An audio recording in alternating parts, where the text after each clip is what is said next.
Welcome to Aadya TV. నేను మీ journalist Arun. ఈ రోజు చూస్తున్నాం కదా, ఇందిరా పార్క్ దగ్గర జన సముద్రం కనిపిస్తున్నది. అంటే ఇక్కడ అందరూ బీసీలు రాష్ట్ర వ్యాప్తంగా ఈ మహా సభకు ఇక్కడ రావడం అనేది జరిగింది. ఇక్కడ మనతో పాటు ముదిరాజ్ రాష్ట్ర వైస్ ప్రెసిడెంట్ పుట్టాల యాదగిరి ఉన్నారు. అడిగి తెలుసుకునే ప్రయత్నం చేద్దాం. చెప్పండి, మీకు ఎలాంటి హామీలు ఇచ్చింది కాంగ్రెస్ ప్రభుత్వం ముదిరాజులకు సంబంధించి?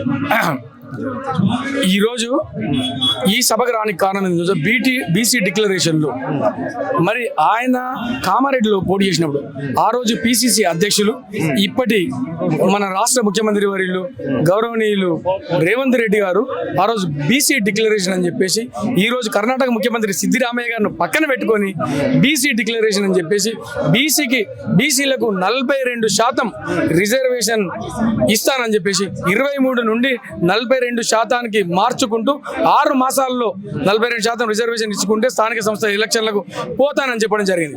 అదేవిధంగా బీసీలకు సంవత్సరానికి బీసీ ఫండ్ కింద 20 కోట్ల రూపాయలు పెట్టి 5 సంవత్సరాలకు 1,00,000 కోట్లు పెడతానని చెప్పడం జరిగింది. ఈ మాటలను బీసీలు అమాయకులు కాబట్టి ఈ మాటలు నమ్మిరు, ఆయనను గద్దెనెక్కించారు. కాంగ్రెస్ ప్రభుత్వం వచ్చింది. ఈ రోజు ప్రభుత్వం వచ్చిన తర్వాత బీసీలకు 42% రిజర్వేషన్ ఇవ్వకుండా మరీ ముఖ్యంగా ఆ రోజు ముదిరాజులకు బీసీడీ నుండి అదే డిక్లరేషన్లా బీసీడీ నుండి ఏలకు మారుస్తానని చెప్పేసి మరి ఈ విధంగా బీసీల ఓట్లు మరి అదే విధంగా ఈ రాష్ట్రంలో బీసీ కులంలో మెజార్టీ కులమైనటువంటి ముదిరాజుల ఓట్లు ఇట్లా అన్ని ఆయన కాంగ్రెస్ పార్టీకి సపోర్ట్ చేయించుకొని మరి గద్దెనెక్కిన తర్వాత మాట తప్పడం ఇట్లా సబబు కాదు. కాబట్టి ఈరోజు ఖచ్చితంగా బీసీ డిక్లరేషన్ చేసిన తర్వాతనే 42% బీసీ రిజర్వేషన్లు ఇవ్వాలి. ఇచ్చిన తర్వాతనే స్థానిక ఎలక్షన్లకు పోవాలి. స్థానిక ఎలక్షన్ అదేవిధంగా ఖచ్చితంగా బీసీ-డి నుండి ముదిరాజులను బీసీ-ఏలోకి మార్చాలి.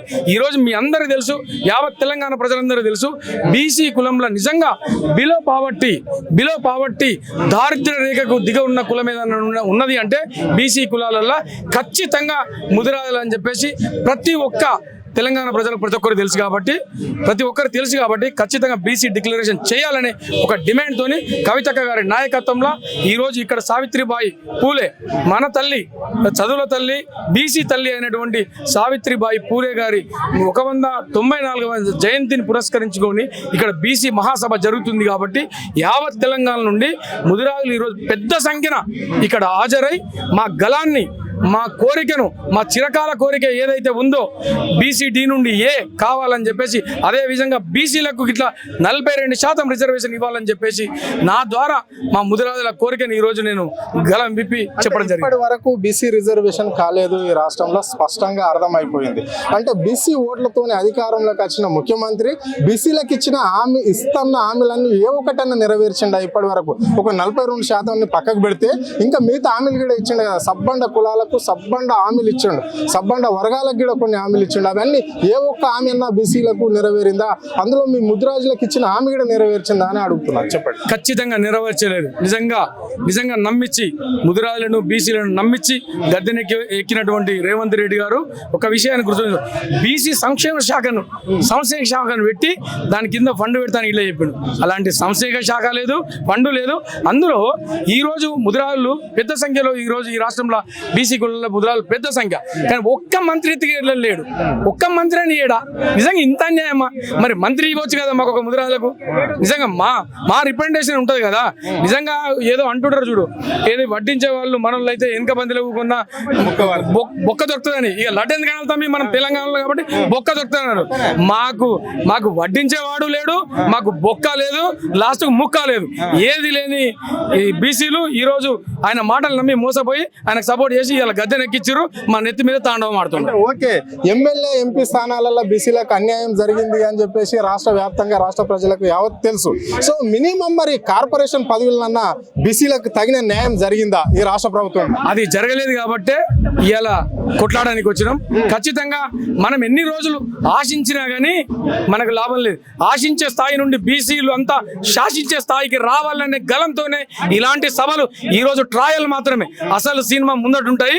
ఖచ్చితంగా ముదిరాజులు ఇట్లా ఈ రాష్ట్రం మొత్తం ఎక్కడికక్కడ ధర్నాలు చేస్తాం, ఎక్కడికక్కడ అడ్డుకుంటాం. ముదిరాజులు తలుచుకుంటే హైదరాబాద్ దిగ్బంధం చేసే సత్తా ఉన్నటువంటి కులం ముదిరాజు కులం.